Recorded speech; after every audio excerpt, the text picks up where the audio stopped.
Greetings. I'm Thomas Caldwell of the Aurelian Column, and this is the Book Report. We are now observing the 80th anniversary of the end of the Second World War in the European theater, the defeat of Germany and Italy and their allies in that rather horrible conflict.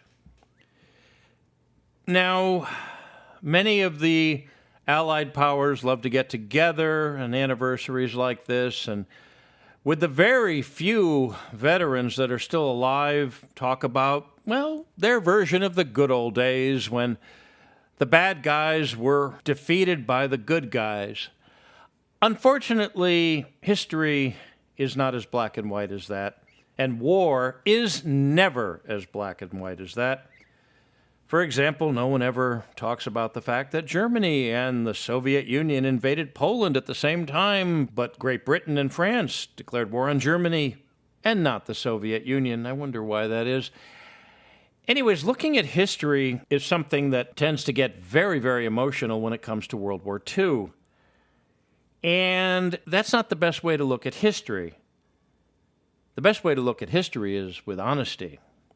And that's the book we're going to talk about today, because for too long, the Germans were considered completely 100% every man, woman, and child was evil and needed to be destroyed and needed to suffer. Wars are not started by civilians. They're fought by them and they're suffered by them. The average German had just about as much to do with the beginning of the Second World War as the average British subject or the average Frenchman on the streets of Paris. In fact, when the war did start, when Hitler and his army moved into Poland, the Germans weren't cheering on the streets. They were not happy. But the book I'm talking about doesn't talk about the beginning of World War II. It talks about the end. And what a horror that was. The book is Hellstorm, The Death of Nazi Germany, 1944 to 1947, by author Thomas Goodrich, a rather prolific author of World War II and earlier history, mostly with military topics.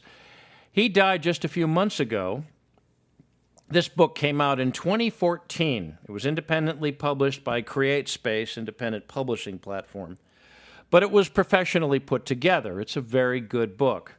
This deals with the stuff that nobody wants to talk about in history class, and that is how brutally treated the Germans were as the war was coming to an end and for several years afterwards. The Soviet Union was not made up of saints. It was made up of monsters. It goes into Dresden. It goes into all of the terrible things that happened to the Germans after the war, the things they were held accountable for, all the German POWs that went off to Russia, Siberia, and never returned, and their bones are still in the ground. The most horrifying thing, of course, is all the girls between 8 and 80 who were brutally raped by Soviet soldiers. Oh, this is not fun reading. Suddenly, World War II is about humans and their suffering. This is why there's no real glory in war. War is messy. War is disgusting. War is about death and suffering. Something that countries still have a hard time figuring out if you look at today's headlines. But this is a book that deals with the real suffering on the part of Germany. This doesn't mean that the British and the Americans and the French and a lot of citizens of the Soviet Union didn't die horribly and suffer worse. This is about what was real.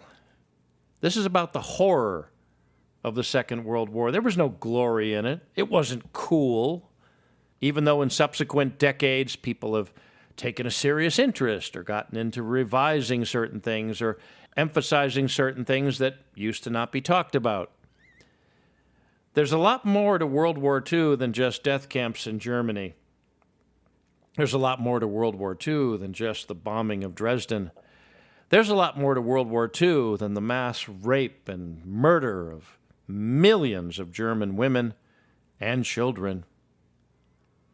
No, it was a terrible conflict. It's not something to celebrate. It's something to mourn. It's something to learn from. And when you say never again, It can apply to all sorts of people in all sorts of situations. You would think the human race has learned a lot since then. In some ways it has, but in many ways it hasn't.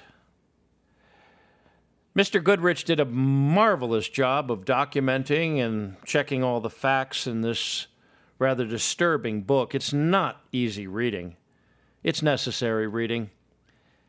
But because of its content of showing the Germans in a very human form and as victims, a lot of mainstream publishers wouldn't touch it. This was also made into a documentary, a video documentary, which you can see on various platforms. I won't name them, but they're not YouTube. You could probably figure out. Just go look up Hellstorm, and you'll find it. This book is still in print. It's available in paperback up on Amazon and a few other places. The hardcover edition is no longer produced and fetches a pretty penny at like $150 in some places. It's available on Kindle, of course. There's no audiobook of it. It's about 380 pages, a good size book for its kind. It's footnoted, illustrated, the usual sorts of things. It's an excellent, excellent book.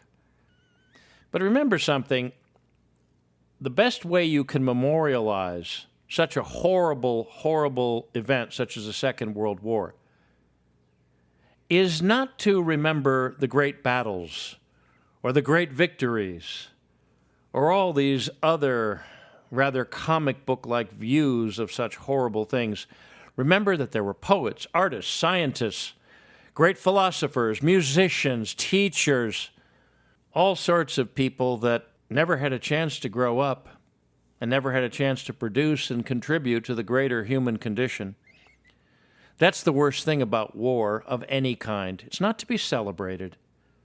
It's not to be remembered with romance.